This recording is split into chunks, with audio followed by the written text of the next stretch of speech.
பிரான்சில் உள்ள ஏர்பஸ் விமான தயாரிப்பு தொழிற்சாலை இந்தியாவிலும் தயாரிப்புகளை துவங்க பிரதமர் நரேந்திர மோடியிடம் விருப்பம் தெரிவித்துள்ளது. பிரதமர் நரேந்திர மோடி மேற்கொண்டுள்ள 3 நாடுகள் சுற்றுப்பயணத்தில் முதல் கட்டமாக பிரான்ஸ் வருகை சென்றார். வெள்ளியன்று பிரான்ஸ் அதிபர் பிராங்கோயிஸ் ஹாலண்டேவுடன் நடத்திய பேச்சுவார்த்தையில் இரு நாடுகளிடையே 17 ஒப்பந்தங்கள் கையெழுத்தாகின. சனிக்கிழமையன்று தலூஸ் நகரில் உள்ள ஏர்பஸ் விமான தயாரிப்பு தொழிற்சாலைக்கு மோடி சென்றார். அவருடன் பிரான்ஸ் நாட்டின் வெளியுறவுத்துறை அமைச்சர் லாரன் ஃபேயியஸ் மற்றும் அதிகாரிகள் சென்றிருந்தனர். விமான தயாரிப்பு பணிகள் குறித்து மோடிக்கு அதிகாரிகள் விளக்கி கூறினர். அப்போது மோடியின் மேக் இன் இந்தியா திட்டத்துக்கு ஆதரவளிப்பதாக கூறிய ஏர்பஸ் நிறுவனத்தார் இந்தியாவில் உற்பத்தி செய்ய தயாராக இருப்பதாகவும் விருப்பம் தெரிவித்தனர். அதைத் தொடர்ந்து நியூ சேப்பல் நகரில் அமைந்துள்ள இந்திய போர் நினைவு சின்னத்துக்கு சென்ற பிரதமர் நரேந்திர மோடி முதலாவது உலகப் போரில் உயிர்நீத்த இந்திய ராணுவ வீரர்களுக்கு அஞ்சலி செலுத்தினார்.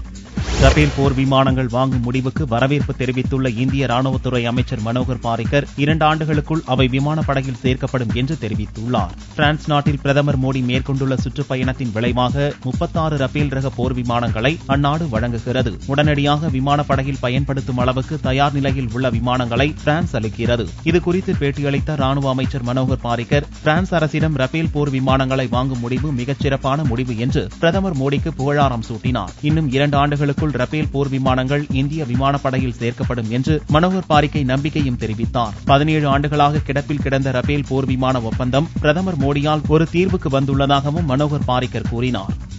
பஞ்சாப் மாநிலம் அமிர்தசரஸ் செக்டார் பகுதியில் அட்டாரி வாகா என்ற இடத்தில் இந்திய எல்லையில் போதை கடத்தல்காரர்கள் இந்திய ராணுவத்தினர் மீது தாக்குதல் நடத்தியுள்ளனர். சர்வதேச எல்லையில் பாதுகாப்பு பணியில் ஈடுபட்டிருந்த இந்திய துருப்பினர் சனிக்கிழமையன்று அதிகாலையில் வாகா அருகே ரோந்து சென்று கொண்டிருந்த போது அவர்கள் மீது எல்லைக்கு அப்பால் இருந்து திடீர் தாக்குதல் நடத்தப்பட்டது. இதில் எல்லை பாதுகாப்பு படை வீரர்கள் 3 பேர் காயமடைந்தனர். அவர்கள் மருத்துவமனைக்கு கொண்டு செல்லப்பட்டுள்ளனர். பாகிஸ்தான் ராணுவம் இந்த தாக்குதலை நடத்தியதாக ஆரம்பகட்ட தகவல்கள் தெரிவித்தன. ஆனால் போதை கடத்தல்காரர்கள் இந்த தாக்குதலை நடத்தியிருப்பது உறுதி செய்யப்பட்டுள்ளது. காஷ்மீரத்து இந்துக்களுக்கு தனி நகரங்கள் அமைக்க எதிர்ப்பு தெரிவித்து காஷ்மீரில் முழு அடைப்பு போராட்டம் நடந்தது. பயங்கரவாதிகளுக்கு அஞ்சி ஜம்மு காஷ்மீர் மாநிலத்தில் இருந்து இடம்பெயர்ந்த பண்டிட் எனப்படும் காஷ்மீரத்து இந்துக்களை மீண்டும் குடியமர்த்தும் நோக்குடன் தனி நகரங்களை உருவாக்க திட்டமிடப்பட்டதை கண்டித்து இந்த முழு அடைப்பு போராட்டம் அறிவிக்கப்பட்டு இருந்தது. ஹூரியத் மாநாடு, ஜம்மு காஷ்மீர் விடுதலை முன்னணி ஆகிய பிரிவினைவாத இயக்கங்கள் சார்பில் நடந்த இந்த முழு அடைப்பு போராட்டத்தால் மாநிலம் முழுவதிலும் கடைகள், வர்த்தக நிறுவனங்கள் அடைக்கப்பட்டிருந்தன. பஸ்கள் உள்ளிட்ட வாகனங்களும் ஓடவில்லை. அரசு அலுவலகங்களில் குறைந்தளவு ஊழியர்களே வந்திருந்தனர். தமிழகத்தின் உள் மாவட்டங்களில் மழைக்கு வாய்ப்புள்ளதாக சென்னை வானிலை மையம் தெரிவித்துள்ளது. லட்சத்தீவு கடல் பகுதி மற்றும் உள் கர்நாடகத்தில் நிலவும் மேலடுக்கு சுழற்சி காரணமாக தமிழகத்தின் சில பகுதிகளில் வெள்ளிக்கிழமையன்று மழை பெய்தது. வரும் 24 மணி நேரத்தில் தமிழகத்தின் சில பகுதிகளில் மழை பெய்ய வாய்ப்புள்ளதாக சென்னை வானிலை மைய இயக்குநர் ரமணன் கூறினார். லட்சத்தீவு கடல் பகுதி மற்றும் உள் கர்நாடகத்தின் மேல் அடுக்களில் நிலவும் ஒரு சுழற்சியின் காரணமாக கடந்த 24 மணி நேரத்திலே தமிழகத்தை பொறுத்தவரை ஓரிரு இடங்களில் மழை பெய்துள்ளது. பதிவு செய்யப்பட்ட தரவுகளின் அடிப்படையில் மிக அதிகமான மழை 7 சென்டிமீட்டர் வால்பாறையில் பதிவாகியுள்ளது. அடுத்தபடியாக கன்னியாகுமரி மாவட்டத்தில் இரணியாலில் 3 சென்டிமீட்டர் பதிவாகியுள்ளது. இந்த நிகழ்வின் காரணமாக வரும் 24 மணி நேரத்திலே தமிழகம் மற்றும் புதுச்சேரியை பொறுத்தவரை ஓரிரு இடங்களில் மழையை எதிர்பார்க்கலாம். வரும் நாட்களில் தமிழகத்தை பொறுத்தவரை மழையின் அளவு அதிகரிக்கும். குறிப்பாக உள் மாவட்டங்களில் மழையின் அளவு அதிகரிக்கும் என்று நாம் எதிர்பார்க்கலாம்.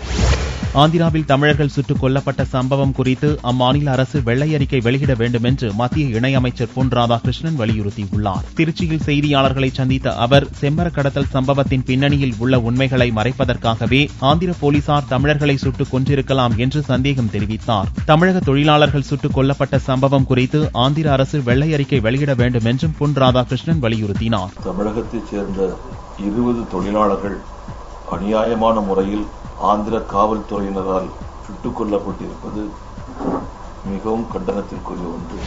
ஆந்திராவில் செம்மரம் வெட்டச் சென்ற 10 தமிழக கூலி தொழிலாளர்கள் சுட்டுக் கொல்லப்பட்ட சம்பவம் குறித்து சிபிஐ விசாரணை கோரி வரும் 28ஆம் தேதி சென்னை சைதாப்பேட்டை பனகல் மாளிகையிலிருந்து கிண்டி ராஜ்பவன் வரை பேரணி நடத்தப்படும் என்று அறிவிக்கப்பட்டுள்ளது. மதிமுக, விடுதலை சிறுத்தைகள், தமிழக வாழ்வுரிமை கட்சி மற்றும் பல்வேறு தமிழர் அமைப்பினர் கூட்டமைப்பு சார்பில் சென்னையில் சனிக்கிழமையன்று நடந்த ஆலோசனைக் கூட்டத்தில் இம்முடிவு எடுக்கப்பட்டது. கூட்டத்தில் விடுதலை சிறுத்தைகள் தலைவர் திருமாவளவன், தமிழக வாழ்வுரிமை கட்சி தலைவர் வேல்முருகன் உள்ளிட்டோர் கலந்து கொண்டனர்.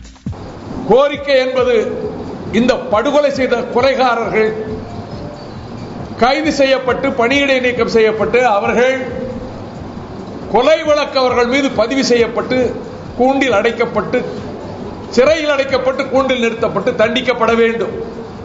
இதிலே காவல்துறை, ஆந்திரா காவல்துறையிலே நீதி கிடைக்காது. குற்றவாளியை நீதிபதியாக முடியாது. விசாரிக்க முடியாது. எனவே இது குறித்து முழு உண்மையை வெளிவருவதற்கு சிபிஐ விசாரணை வேண்டும். 28ஆம் தேதி ஏப்ரல் மாதம் பனகல் மாளிகையிலிருந்து ஆளுநர் மாளிகையை நோக்கி செல்கிற தமிழர் நீதி பேரணியில் நாங்கள் முழுமையாக பங்கேற்போம். தொலைக்காட்சி சேனல்களுக்கு விதிக்கப்பட்டுள்ள கட்டணத்தை திரும்ப பெறாவிட்டால் போராட்டம் நடத்தப்படும் என்று பாமக நிறுவனர் ராமதாஸ் கூறியுள்ளார். தனியார் தொலைக்காட்சி சேனல்களை அரசு கேபிள் டிவியில் ஒளிபரப்ப 65 லட்சம் ரூபாய் மாத கட்டணம் செலுத்த வேண்டும் என்று அறிவிக்கப்பட்டுள்ளது. இதற்கு எதிர்ப்பு தெரிவித்து தமிழ் சேட்டலைட் ஒளிபரப்பாளர்கள் சங்கத்தைச் சேர்ந்த தொலைக்காட்சி சேனல் உரிமையாளர்கள் அனைத்துக் கட்சி அரசியல் தலைவர்களை சந்தித்து ஆதரவு திரட்டி வருகின்றனர். இந்நிலையில் சனிக்கிழமையன்று பாமக நிறுவனர் ராமதாஸை சந்தித்து ஆதரவு கேட்டு மனு அளித்தனர். இதனைத் தொடர்ந்து செய்தியாளர்களிடம் பேசிய ராமதாஸ் அரசு கேபிள் டிவியின் ஊழல்களை வெளிக்கொண்டு வரும் நேரம் வந்துவிட்டதாக கூறினார். பாட்டாளி மக்கள் கட்சியை பொறுத்தவரை அவர்கள் இந்த அசோசியேஷன் எடுக்கின்ற எல்லா நடவடிக்கைகளுக்கும் நாங்கள் உறுதுணையாக இருப்போம். அதோடு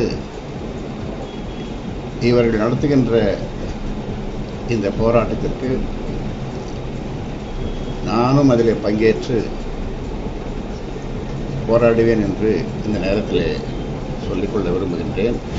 தேர்தல் வாக்குறுதியை நிறைவேற்றவில்லை என குற்றம் சாட்டி டெல்லி முதல்வர் கேஜ்ரிவால் வீட்டு முன் பெண்கள் போராட்டத்தில் ஈடுபட்டனர். டெல்லி சட்டசபை தேர்தல் நடந்தபோது பெண்களின் பாதுகாப்பை உறுதி செய்யும் வகையில் பேருந்துகளில் பாதுகாப்பு ஏற்படுத்தப்படும் என்று அரவிந்த் கெஜ்ரிவால் உறுதியளித்திருந்தார். ஆனால் ஆட்சிக்கு வந்து 2 மாதமான போதும் அது தொடர்பாக எந்த நடவடிக்கையும் எடுக்கவில்லை என்று குற்றம் சாட்டி டெல்லியில் உள்ள கேஜ்ரிவால் வீட்டு முன் ஆம் ஆத்மி சேனா என்ற அமைப்பின் சார்பில் முற்றுகை போராட்டம் நடந்தது. வாக்குறுதியை நிறைவேற்றாத கேஜ்ரிவாலுக்கு எதிராக கண்டன கோஷங்களையும் போராட்டக்காரர்கள் எழுப்பினர்.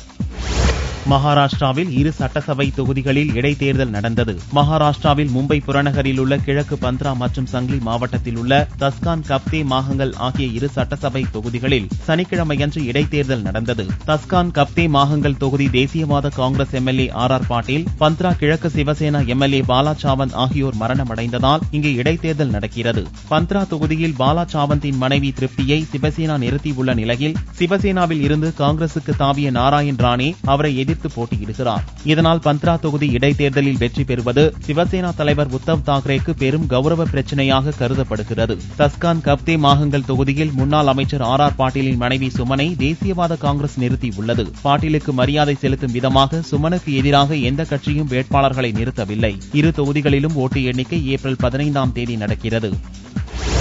பாரதிய ஜனதா மூத்த தலைவர் முரளி மனோகர் ஜோஷியை காணவில்லை என அவரது தொகுதியில் ஒட்டப்பட்ட சுவரொட்டியால் பரபரப்பு ஏற்பட்டது. பாரதிய ஜனதா மூத்த தலைவர் முரளி மனோகர் ஜோஷி உத்தரப்பிரதேச மாநிலம் கான்பூர் தொகுதியில் இருந்து லோக்சபாவுக்கு தேர்வு செய்யப்பட்டார். அவரை காணவில்லை என கான்பூரில் பல இடங்களில் போஸ்டர்கள் ஒட்டப்பட்டுள்ளன. ஏப்ரல் 18ஆம் தேதி கான்பூர் தொகுதிக்கு முரளி மனோகர் ஜோஷி வருகை தர திட்டமிட்டிருந்த நிலையில் இந்த சுவரொட்டி விவகாரம் பாரதிய ஜனதா கட்சியினரை கடும் எரிச்சலுக்குள்ளாக்கியுள்ளது. தீவிர அரசியலில் இருந்து விடுப்பு எடுத்து வெளிநாடு சென்றுள்ள காங்கிரஸ் துணைத் தலைவர் ராகுலை காணவில்லை என அவரது சொந்த தொகுதியான அமேதியில் 2 வாரங்களுக்கு முன் ஒட்டப்பட்ட சுவரொட்டிகளை தொடர்ந்து இந்த பாணி பல இடங்களிலும் பரவ துவங்கியுள்ளது. பெட்ரோல் டீசல் விற்பனையாளர்கள் போராட்டம் வாபஸ் பெறப்பட்டுள்ளதாக அறிவிக்கப்பட்டுள்ளது. கமிஷன் தொகையை உயர்த்த வேண்டும் என்பன உள்ளிட்ட 10 அம்ச கோரிக்கைகளை வலியுறுத்தி சனிக்கிழமை மாலை 6 மணி முதல் 12 மணி நேரம் பெட்ரோல் பங்குகள் வேலைநிறுத்த போராட்டத்தை பெட்ரோல் டீசல் விற்பனையாளர்கள் சங்கம் அறிவித்துள்ளது. பிரதமர் மோடி வெளிநாடு சுற்றுப்பயணம் முடிந்து நாடு திரும்பியதும் இந்த கோரிக்கைகள் குறித்து பரிசீலிக்கப்படும் என்று அளிக்கப்பட்ட உறுதிமொழியை ஏற்று இந்த வேலைநிறுத்த போராட்டம் வாபஸ் பெறப்பட்டுள்ளதாக தெரிவிக்கப்பட்டுள்ளது. பிரதம மந்திரி இந்தியாவில் இல்லாமல் வெளிநாட்டு பயணத்தில் இருப்பதினாலும் மேலும் உங்களுடைய அனைத்து 10 கோரிக்கைகளையும் அவர்கள் 1 மாத காலத்திற்குள் ஒரு பரிசீலித்து ஒரு நல்ல முடிவை கூறுகிறோம் என்ற உறுதிமொழியை மனதில் ஏற்றுக்கொண்டு இந்த போராட்டத்தை தள்ளி வைத்து உள்ளோம் என்று அறிவித்துள்ளார்கள். இதனால் தமிழ்நாட்டை சேர்ந்த 4500 பெட்ரோல் பம்புகளும் புதுச்சேரியை சேர்ந்த 150 பெட்ரோல் பம்புகளும் வழக்கம் போல இயங்கும் என்பதை தெரிவித்துக் கொள்கிறோம். காவிரி கூட்டு குடிநீர் திட்டம் குறித்த ஆய்வுக் கூட்டம் வேலூர் மாவட்ட கலெக்டர் அலுவலகத்தில் சனிக்கிழமையன்று கலெக்டர் நந்தகோபால் தலைமையில் நடந்தது. கூட்டத்தில் பேசிய அதிகாரிகள் இந்த திட்டப்பணி பெருமுகை வரை மட்டுமே நடைபெற உள்ளதாகவும் இன்னும் குழாய் பதிக்கும் பணிகள் துவங்கவில்லை என தெரிவித்தனர். கடந்த திமுக ஆட்சியில் துவங்கப்பட்ட இந்த திட்டத்திற்கு அதிமுக அரசு 1295 கோடி ரூபாய் நிதி ஒதுக்கியும் பணிகள் இன்னும் நிறைவடையாமல் உள்ளது பொதுமக்களிடம் அதிருப்தியை ஏற்படுத்தியுள்ளது. விழுப்புரம் அருகே தானாக தீப்பற்றி எரிந்த குழந்தைகளின் பெற்றோருக்கு அரசின் உத்தரவுப்படி பசுமை வீடு கட்டுவதற்கான ஆணையை மாவட்ட கலெக்டர் சம்பத் வழங்கினார். திண்டிவனத்தைச் சேர்ந்த கருணாகரன், ராஜேஸ்வரி தம்பதியினரின் குழந்தை ராகுலின் உடலில் தானாக தீப்பற்றி எரிந்த சம்பவம் அதிர்ச்சியையும் வியப்பையும் பரபரப்பையும் ஏற்படுத்தியது. குழந்தை ராகுலுக்கு சென்னை அரசு மருத்துவமனையில் சிகிச்சை அளிக்கப்பட்டு நலமாக உள்ள நிலையில் அடுத்து பிறந்த ஜெயராமச்சந்திரனின் உடலும் தானாக தீப்பிடித்தது. உடனடியாக அந்த குழந்தை சென்னை கொண்டு வரப்பட்டு சிகிச்சை அளிக்கப்பட்டு சொந்த ஊருக்கு அனுப்பி வைக்கப்பட்டது. இந்நிலையில் கருணாகரன் தம்பதியினரை மாவட்ட கலெக்டர் சம்பத் நேரில் அழைத்து அவர்களுக்கு அரசு உத்தரவுப்படி பசுமை வீடு கட்டுவதற்கான ஆணையை வழங்கினார். ஏப்ரல் 15ஆம் தேதி சத்துணவு மையங்களை மூடி காலவரையற்ற போராட்டத்தில் ஈடுபட உள்ளதாக சத்துணவு ஊழியர் சங்கம் அறிவித்துள்ளது. வேலூர் மாவட்டம் அரக்கோணம் ஊராட்சி ஒன்றிய அலுவலக வளாகத்தில் தமிழ்நாடு சத்துணவு ஊழியர் சங்க நிர்வாகிகள் கூட்டம் நடைபெற்றது. கூட்டத்தில் கலந்து கொண்ட பின்னர் செய்தியாளர்களிடம் பேசிய சத்துணவு ஊழியர் சங்க செயலாளர் ஆண்டாள், சத்துணவு ஊழியர்களை அரசு ஊழியர்களாக அறிவிக்க வேண்டும், பணி ஓய்வு பெற்ற ஊழியர்களுக்கு மாதாந்திர ஓய்வூதியமாக 3500 ரூபாய் வழங்க வேண்டும் என்பதை வலியுறுத்தி வரும் 15ஆம் தேதி தமிழகம் முழுவதும் சத்துணவு ஊழியர்கள் காலவரையற்ற வேலை நிறுத்தத்தில் ஈடுபட போவதாக தெரிவித்தார். வாணியம்பாடி அருகே கள்ளச்சாராய கழிவுகள் கலந்த தண்ணீரை குடித்த 33 ஆடுகள் மற்றும் ஒரு பசு மயங்கி விழுந்து இறந்தன. வேலூர் மாவட்டம் வாணியம்பாடி அருகே உள்ள மாத கடப்பாமலை பகுதியின் அருகே துருகம் ஏரி உள்ளது. இப்பகுதியில் சமூக விரோதிகள் கள்ளச்சாராயம் காய்ச்சி வந்தனர். அவர்கள் எரிசாராய கேன்கள் மற்றும் சாராய கழிவுகளை ஏரியில் ஒரு பகுதியில் கொட்டி வைத்துள்ளனர். குமார் என்பவருக்கு சொந்தமான 33 ஆடுகள் மற்றும் சரஸ்வதி என்பவரின் பசு ஆகியவை கள்ளச்சாராய கழிவுகள் கலந்த தண்ணீரை குடித்தன. சற்று நேரத்தில் ஆடுகள் மற்றும் பசு அதே இடத்தில் மயங்கி விழுந்து இறந்தன. இச்சம்பவம் குறித்து போலீசார் மற்றும் வாணியம்பாடி தாசில்தார் ஆகியோர் விசாரணை மேற்கொண்டுள்ளனர். வில்லியனூர் மாதா கோவிலில் ஆண்டு பெருவிழா கொடியேற்றத்துடன் துவங்கியது. புதுச்சேரி மாநிலம் வில்லியனூரில் அமைந்துள்ள தூய லூர்தன்னை திருத்தலம் வரலாற்று சிறப்புடையது. இந்த ஆலயத்தில் ஆண்டுதோறும் நடைபெறும் ஆண்டு பெருவிழாவில் கிறிஸ்தவர்கள் திரளாக பங்கேற்பர். இந்த ஆண்டு விழாவிற்கான கொடியேற்றம் சனிக்கிழமையன்று அதிகாலை நடந்தது. சேலம் மறைமாவட்ட ஆயர் சிங்கராயன் தலைமையில் நடந்த திருப்பலி மற்றும் கொடியேற்றத்தில் கிறிஸ்தவர்கள் ஏராளமானோர் கலந்து கொண்டனர். தங்கம் விலை சனிக்கிழமையன்று ஒரு சவரன் 104 ரூபாய் அதிகரித்து 20,240 ரூபாய்க்கு விற்பனையாகிறது. 1 கிராம் ஆபரண தங்கம் 2,530 ரூபாயாக உள்ளது. வெள்ளியின் விலை கிராமுக்கு 10 காசுகள் உயர்ந்து 1 கிராம் 39 ரூபாய் 70 காசுகளுக்கு விற்பனையானது. பார்வெள்ளியின் விலை 37,085 ரூபாயாக இருந்தது. அட்டகத்தி படத்தில் அறிமுகமான நடிகை நந்திதா அடுத்தடுத்து நடித்த படங்கள் அவருக்கு பெயர் சேர்த்தன. அவருடைய மார்க்கெட்டும் உயர்ந்தது. இதுவரை கதை விஷயத்தில் பெரிதாக நுழையாத நந்திதா இப்போது விலாவாரியாக கதை கேட்கிறார். உரிமையின் படத்துக்கு பிறகு பெரிய ஹீரோக்களுடன் ஜோடி சேர்வதில் ஆர்வம் காட்டுகிறார். பெரிய ஹீரோ படங்கள் என்றால் உடனே ஒப்புக்கொள்ளும் நந்திதா புதிய தயாரிப்பாளர்கள் 2ஆம் கட்ட ஹீரோக்களின் படங்களில் நல்ல கதை என்றால் மட்டுமே ஒப்புக்கொள்கிறார். அதே நேரம் சம்பளத்தை கணிசமாக கேட்கும் நந்திதா கராராகவும் இருக்கிறாராம்.